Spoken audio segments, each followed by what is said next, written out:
How's it going, guys? Coming back at you here with a little bit of a bonus-ode. Couple of things to talk about here, a little bit of a VR. The first thing we'll talk about here, big news in Canada. Justin Trudeau is getting a divorce. He's probably banging the maid. Hey, if he was, good for him. So, yeah, Justin Trudeau is getting a divorce. My thoughts on that. Justin, you learned the hard way, my friend. You should have come talk to your boy. Hey, those of you who didn't know, I met Justin Trudeau one time, many moons ago. We're talking like 2008. He had like a breakfast and conversation thing where he would tour around the country. This is what they would do. Politicians do it all the time. You pay like $25. You'd be able to walk into like a hall or banquet hall. And you have breakfast and coffee, and you listen to Justin Trudeau talk for an hour, and then after he's done talking, you get to shake his hand and introduce yourself. Whoop-de-doo. So he's getting a divorce. We don't know the specifics. I wanted to give my take on it. Not so much his situation, but I wanted to give my thoughts on marriage as a whole. And I hope this fucking triggers all you mofos out there. Oh my God. What are my thoughts on marriage? Canadian gamer, 40 years old and he's not married. Why is that? No kids. Oh, you guys out there are so fucking jealous of me right now. Oh my God. Marriage is a fucking sham, okay? It's a fucking sham. It's a trap. Is it always a trap? No, not necessarily. Are there people out there that find their high school sweetheart and marry them?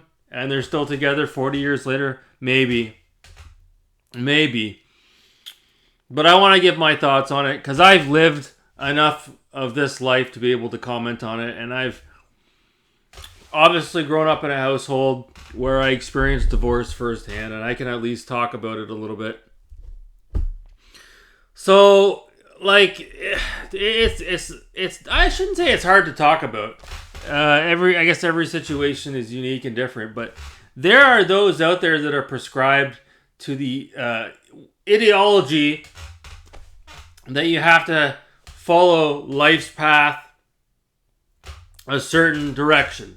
It's a rigid structure. It's all mapped out for you before you become an adult, okay? You have to meet the special someone in your life. You have to get married. You have to have at least 2 kids, maybe 3. You have to buy a house before you're 30. You have to have 2 cars in the garage. You have to have this, that, and the other thing. Yeah, that's the American dream, isn't it? But if ever it was so simple, what these people don't tell you, these people that are married, is a lot of times it's a comfort thing, okay? It has to do with double income, okay? Yeah, people that are married that are watching this will be like, no, that's not true. No, you're just jealous of my situation. No, trust me, I'm not. Again, I've seen this 1,000 times over, okay? It's so easy to get comfortable with somebody because of that second income. It's so easy to be able to just put in your portion of the mortgage of whatever it is a month, $750, $1,000 a month, because your wife can chip in the other half, right? You can have that big fucking home that you're lucky if you pay off by the time you're 80. And guess what? Guess what happens when you get divorced? She or he will take half of everything that you own, okay? So you're getting half off when you get married. You're getting half price. But then when you get divorced, they take half of everything that you have. And more to the point, why would you want to fuck the same person for the next 60 years? Seriously. Don't you want to be able to feel that sensation of being able to meet somebody new that you know nothing about and to be able to pick their brain? Not just sex, but just be able to pick their brain, walk and hold hands on the beach and explore each other and get to know somebody you know nothing about. That is the best part of a relationship. That first part of the relationship where you don't know anything about the person. There's a bit of a mystery a bit of an unknown. Anyone who's watching this video and know it can relate to what I'm talking about. You know, when you're with somebody for 6 months even, or a year, or 2 years, or 3 years, it becomes old hat. You know everything about the person. They know everything about you. You know when they get up in the morning. You know what they want for breakfast. Okay, you know their mood swings. You know, there's certain things you can joke about with them. There's certain things you can't. And don't even get me started on having to go to the in-laws every other week or every 2 weeks. And you know you can't stand anybody in her family or his family. And you got to go into the house and hang out with the in-laws all weekend. Oh my God. And there's a fucking gun to your head. You have to have a child with this woman. Okay? Or her stomach is going to explode. She's got a gun to your head. You have to have a child. That's a prerequisite. Yeah. So, no. Do I regret being single at age 40? Absolutely not. I can go out any day of the week. Okay? Any week of the month, and I can meet somebody new. I can go on a date. Okay? I can do whatever the fuck I want. I can decorate my house however I want. I don't have to have someone else's shit in my way. Okay? And kids are fucking annoying. Yes, they are. Do I have a problem with kids? No, as long as they're not my own. Do I want kids? No. Yes, they're fucking annoying. And it only gets worse once they get into their teenage years, okay? Once they start experimenting with alcohol, drugs, and sex. Oh, fuck. So Justin Trudeau is learning things the hard way, okay? He's getting out lucky, though, because he's still relatively young. What is he, 50 years old? So now he's a free agent. He can go out and he can bang any chick he wants and he can have fun. He can start living his life the way that it's intended, okay? He broke off the fucking shackles off of his ankles, and now he can enjoy the fruit of his labor. Hey, hell, maybe I'll even start voting now. Maybe I'll vote for Trudeau, okay? Right on, buddy. Enjoy that single life.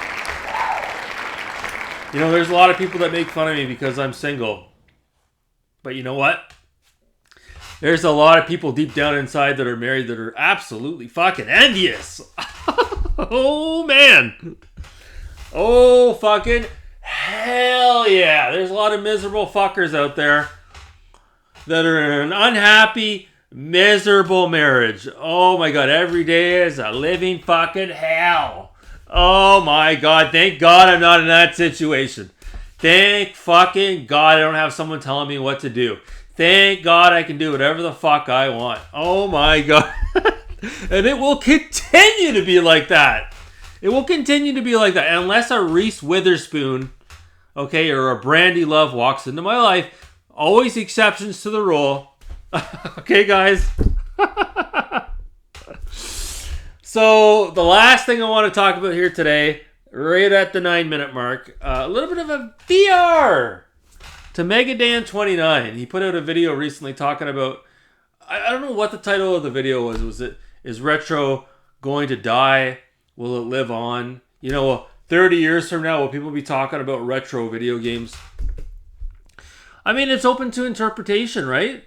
30 years from now, maybe would you consider the Xbox Series X and the PS5 to be retro? I don't know. Would you? Or when you say retro, are you talking about N64 and backwards? Anything after the N64 is not retro? I don't know. I don't quite understand what you're saying, bro. Bruh. No, retro, as far as the older games are concerned, I think like the Atari 2600 and those games, those won't really live on. Those games are stale. You know, you talk to anyone who's not my age, but maybe a little bit younger, and you ask them, have you played the Intellivision or the Atari 2600? They're like, what's that? They can't even name 5 games. I can't even name 5 games for those fucking consoles. No, it wasn't until, the NES came around that obviously that's what our parents bought us as a family. But my view on things from that period of time are completely different from Megadan 29 because the way he sees it, the way he remembers it, maybe he's got a jaded memory, I don't know, or maybe he's living in an alternate universe. But he was saying how, like, when the NES came around, it wasn't just kids playing video games, it was adults too. I don't know about that, bro. I don't know about that. Jeez. I don't remember too many adults playing the fucking Nintendo, man. The exception of the rule, the only game that sort of broke the mold was like Tetris. It was like such a big phenomenon when it came out. Tetris was a big deal. Even my mother was playing that. But like for the most part, adults weren't really playing video games. They'd buy you an NES, and we would be playing the games. And it's indicative of the library, because when you look at the games on the NES, not so much the Sega Genesis, I guess, but the Super NES, a lot of those games are really geared towards adolescence, as an example. There's not too many adult-centric games. But I don't know. If you're asking me if retro will live on, yeah, it definitely will. It's hotter than it's ever been. It's hard to say how these other consoles like the 360 and the original Xbox and the PS2 and the PS3 and onwards, 30, 40 years from now, it's hard to say how those will hold up, to be honest with you.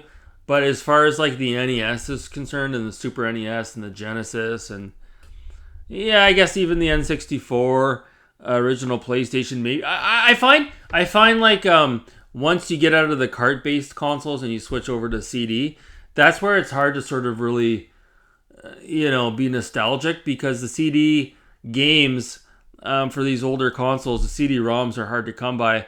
Whereas the cartridges, although they've obviously gone up in price, they're not terribly hard to come by, even if you have to go to your retro store. I guess what I'm saying is the plastic carts, stand the test of time. They hold up obviously longer than these disc-based games, which deteriorate much quicker, right, if you're not careful with them. So, yeah, I think definitely, the NES, the Super NES, and the Genesis, those three will definitely stand the test of time even 100 years from now. The other consoles, that'll be hard to say, right? Like I said, it'll be hard to say. Can you imagine 50 years from now if you could even find an Xbox 360 that's working? Again, we have emulation, so I guess it's moot point. And then as far as these discs are concerned, I get people that are talking about disc rot. But I've got my discs in their cases, stored away in a cool area where they're not exposed to sunlight. So, again, it's hard to say, right? 50 years from now, will a disc hold up? I don't know. The first CDs came out in the early 80s. So we're getting closer to 40 years. And I know I have a couple of those original this isn't gaming related, but I have a couple of music CDs that have to be at least 40 years old. They have to be. And they still work fine. So it's hard to say. It's really hard to say. But yeah, I find that sweet spot. I do agree with Megadan. The sweet spot, at least for me, was like 88, 89 to like 93, 94, 95.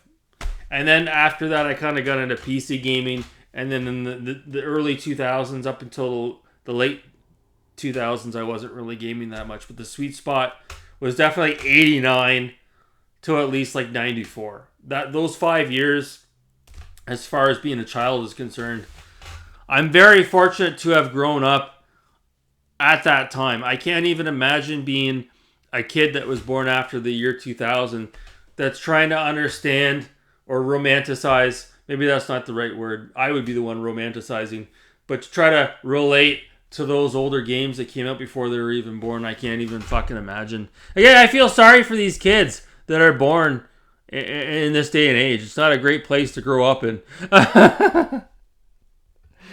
So that's going to do it. That's it for CG's life advice. CG's rants and reviews. Didn't really review anything today, but you know what I mean. We'll be reviewing stuff shortly. I'm almost done. A boy and his blob.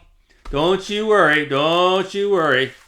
So I'm going to cut it off there right at the 15-minute mark. And I hope you guys are wonderful and beautiful. Thanks so much for watching. And you take care.